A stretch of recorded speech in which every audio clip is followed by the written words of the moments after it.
Hello twelfth student, इस video में हम लोग लैंग्वेज प्रॉब्लम लेने जा रहे हैं क्लास 12th का एक्सरसाइज 6.5 का। बड़ी बच्चों को दिक्कत होता है एप्लीकेशन ऑफ डेरिवेटिव्स का लैंग्वेज प्रॉब्लम में, ठीक है ना। क्लास 12th के बच्चों को बहुत ज़्यादा परेशानी होता है। अभी तुम देखोगे कि कितना आसानी से वो लैंग्वेज प्रॉब्लम को आप ट्रीट कर सकते हो, बहुत आसानी से कर सकते हो, है ना। सबसे पहले हम एग्जाम्पल्स को करेंगे, एग्जाम्पल्स के लैंग्वेज को, फिर हम लोग एक्सरसाइज के लैंग्वेज को करेंगे। तो सबसे पहला क्वेश्चन उसमें 35 नंबर मान लो है कि find the shortest distance of the point 0C from the parabola y बराबर x² where the c is lies between 0 to 5। इस क्वेश्चन को हम दो तरीक़ा से बना सकते हैं, ठीक है। ध्यान से पढ़े पहले। हमारा पैराबोला है y बराबर x², हमारा पैराबोला है y बराबर x², है ना। सॉरी, y बराबर x² ऐसे नहीं बनता है, y बराबर x² ऐसे नहीं बनता है, ऊपर बनता है ऐसे, बिल्कुल। हम ये बोल सकते हैं कि y बराबर जो x² है हमारा, वो ऐसे बनता है, ठीक है ना। ये हो गया हमारा। अब कह रहा है कि 0, C यहीं पे है, ये पैराबोला है हमारा। तो कह रहा है इस पॉइंट से हमको इस पैराबोला का शॉर्टेस्ट डिस्टेंस निकालना है, ठीक है। इस पॉइंट से पैराबोला का शॉर्टेस्ट डिस्टेंस निकालना है, और ये वेरी कर रहा है, ये C जो है वो वेरी कर रहा है। तो उसका डिस्टेंस क्या होगा? तो सबसे पहली बात कि इस पॉइंट से शॉर्टेस्ट डिस्टेंस अगर निकालना है तुम्हें, तो तुम्हें क्या करना पड़ेगा? तुम्हें इस पॉइंट से ऐसा जगह ढूंढना होगा जहाँ पे जब हम लाइन ड्रॉ करें तो 90 डिग्री का एंगल बनाए। शॉर्टेस्ट डिस्टेंस का मतलब क्या होता है? जैसे ये पॉइंट है और ये हमारा एक लाइन है, स्ट्रेट लाइन है, तो ये शॉर्टेस्ट डिस्टेंस नहीं है, ये भी नहीं है, ये भी नहीं है। जो परपेंडिकुलर होगा ना, 90 डिग्री का जो एंगल बनाएगा इस लाइन पे, वो होगा हमारा शॉर्टेस्ट डिस्टेंस। इससे भी आप बोल सकते हो, ये बड़ा थोड़ा हो सकता है इस तरह से। यानी कि आप कह सकते हो कि किसी पॉइंट से अगर किसी लाइन पे शॉर्टेस्ट डिस्टेंस निकालना है तो वो होगा परपेंडिकुलर डिस्टेंस। उसी तरह कर्व पे भी होता है। कर्व पे हम क्या करते हैं कि जब हम उस कर्व पे 90 डिग्री का एंगल बनाते हैं, तो कर्व पे 90 डिग्री का एंगल बनाने का मतलब जानते हो क्या होता है? कर्व के उस पॉइंट पे जहाँ पे आप लिए हो, परपेंडिकुलर बना हो, उस पे आप टेंजेंट खींचे, और उस टेंजेंट पे आप परपेंडिकुलर ड्रॉ कर दीजिए। तो वो ये जो डिस्टेंस है हमारा, मान लो ये पॉइंट P है और ये पॉइंट Q है, तो PQ जो है वो शॉर्टेस्ट तभी कहलाएगा जब PQ जो होगा इस कर्व के टेंजेंट पे नॉर्मल होगा। ये बात अगर आप समझ गए तो मेथड 1 बहुत आसान है। मेथड 1 बहुत आसान है। क्या करेंगे अब देखो, हम लोग डायरेक्ट PQ का डिस्टेंस निकालेंगे। PQ का डायरेक्ट हम लोग डिस्टेंस निकालेंगे।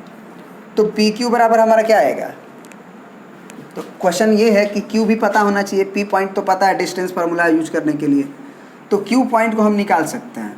हमारा y बराबर x² है ना, इस पर एक वेरिएबल पॉइंट मान लो x के जगह पे हम अल्फ़ा पुट किए, x के जगह पे अल्फ़ा पुट किए, तो y बराबर क्या आएगा हमारा? तो y बराबर आएगा अल्फ़ा का स्क्वायर। मतलब ये पॉइंट का नाम हो जाएगा अल्फ़ा कॉमा अल्फ़ा स्क्वायर, क्योंकि सेटिस्फाइड करेगा ना। तो अब जो है अगर हम PQ डिस्टेंस की बात करें तो वो होगा √α - 0 का होल स्क्वायर प्लस α² - c का whole square, distance formula, x2 - x1 का whole square plus y2 - y1 का होल स्क्वायर। तो ये हुआ α² प्लस α² - c का होल स्क्वायर। अब यही जो PQ डिस्टेंस है, इसी का मिनिमम वैल्यू निकालना है, मिनिमाइज करना है। तो ये अल्फ़ा जो था ना, वो यहाँ भी हो सकता था।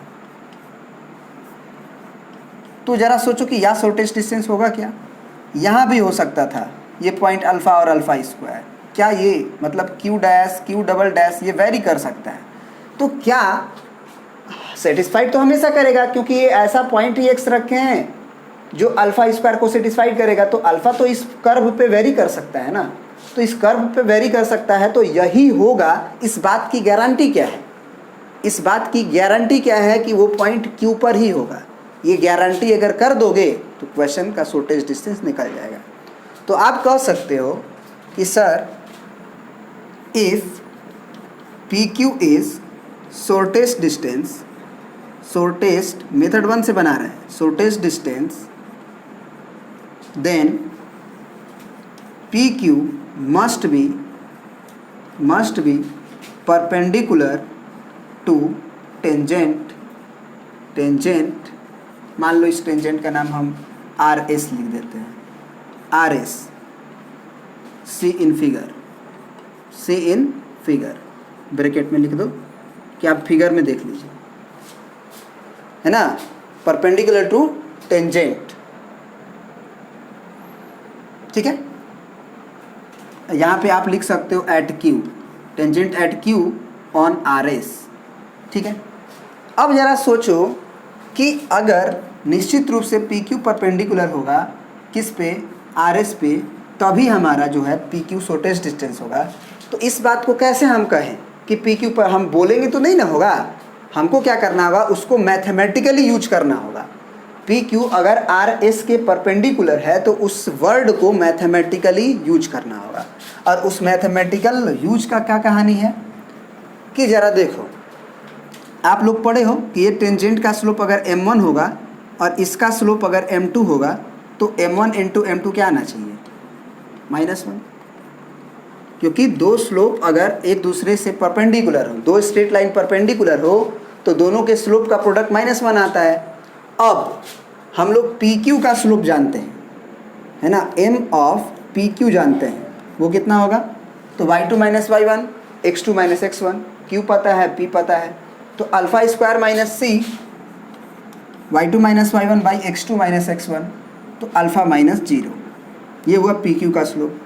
अब m ऑफ अगर आर एस निकालें, ये क्वेश्चन मार्क है, तो कुछ नहीं करना है, हमको कर्व पता है और कर्व का इक्वेशन पता है, y बराबर x²। आप dy बाई डी एक्स निकालो, वही तो उसका स्लोप होगा, तो dy by D X is equal to 2x। अब ये स्लोप हमको उस कर्व पे इसी फॉर्म का होगा हमेशा, 2x टाइप का, जहाँ का स्लोप चाहिए वहाँ का x रख दो, तो स्लोप कहाँ चाहिए, x इज इक्वल टू कितना पे, अल्फ़ा पे ना, तो x is equal to alpha comma alpha square पे, तो केवल अल्फ़ा ही यूज हो रहा है, तो अल्फ़ा स्क्वायर लिखने की ज़रूरत नहीं है। तो dy बाई डी एक्स कितना हो जाएगा हमारा, 2 अल्फ़ा, यानी कि m of R S is equal to question mark के जगह पे हम लिख दें कि dy by D X at x is equal to alpha comma alpha square, तो कोई गलत नहीं है। और इसका वैल्यू अभी अभी आया हुआ है 2 अल्फ़ा, मतलब इसका वैल्यू हो गया 2 अल्फ़ा, ठीक है।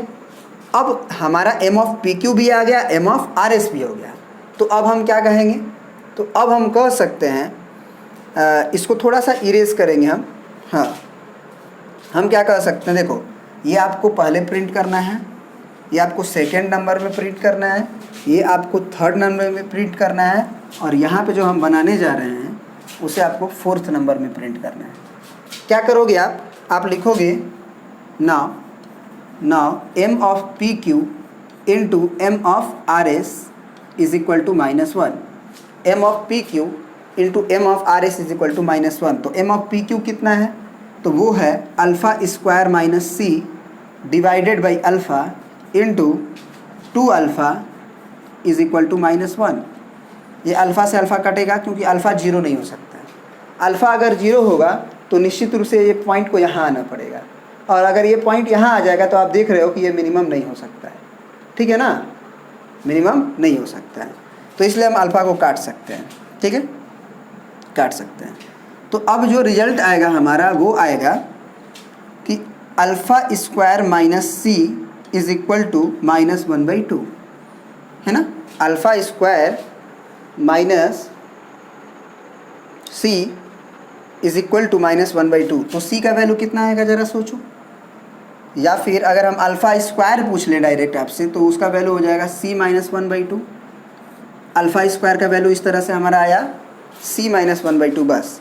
और ये रिजल्ट किस के अकॉर्डिंग प्रूफ किया गया है कि पी क्यू जो है वो सबसे शॉर्टेस्ट डिस्टेंस होना चाहिए, पी क्यू जो है वो सबसे शॉर्टेस्ट डिस्टेंस हुआ है यो होना चाहिए, इस कंडीशन के अकॉर्डिंग अल्फ़ा स्क्वायर आया हुआ है। तो बस ये अल्फ़ा स्क्वायर का वैल्यू डालते ही पी क्यू मिनिमम डिस्टेंस आ जाएगा अपने आप, ठीक है ना।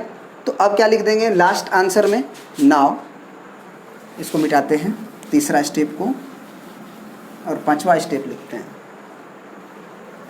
नाउ पांचवा step, now P Q minimum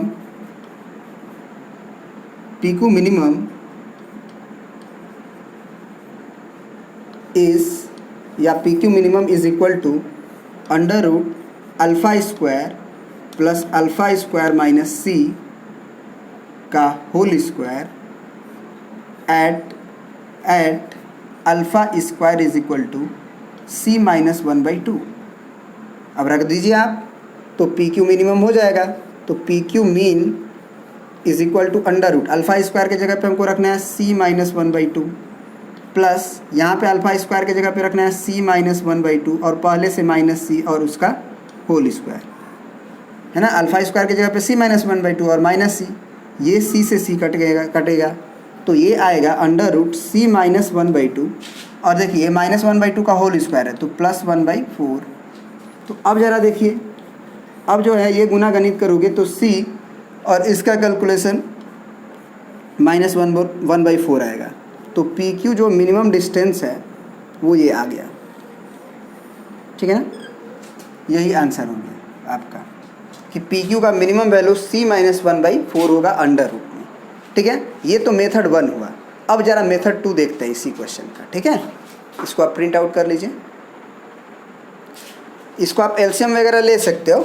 LCM वगैरह लोगे तो आपका क्या आ जाएगा 4c माइनस 1/4 और ऊपर अंडर रूट हो जाएगा 2 बाहर कर सकते हो, है ना। इस तरह से 4c माइनस 1/2 यही एक्चुअली आंसर दिया था, इसीलिए हम आपको बताएं, है ना। अंडर रूट 4c माइनस 1/2 क्योंकि नीचे वाला जो एलसीएम वाला 4 है उसमें से 2 बाहर आ जाएगा, तो ये आंसर हो गया। इसमें हमने एप्लीकेशन ऑफ डेरिवेटिव का यूज नहीं किया, हमने सिंपल मैथमेटिक्स का यूज किया और कॉन्सेप्ट का यूज किया कि शॉर्टेस्ट डिस्टेंस का मतलब होता है परपेंडिकुलर डिस्टेंस। अब जो होता है इसको हम कैलकुलस से बनाते हैं, कैलकुलस से इसको बनाते हैं, ठीक है ना। जैसे आपका बुक में दिया हुआ है उसको भी समझाते हैं, क्योंकि वही बात आपको नहीं समझ में आता है।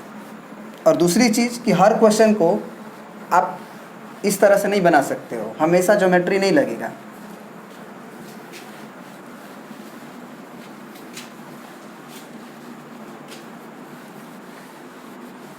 क्या करना है आपको, फिर से वही कहानी,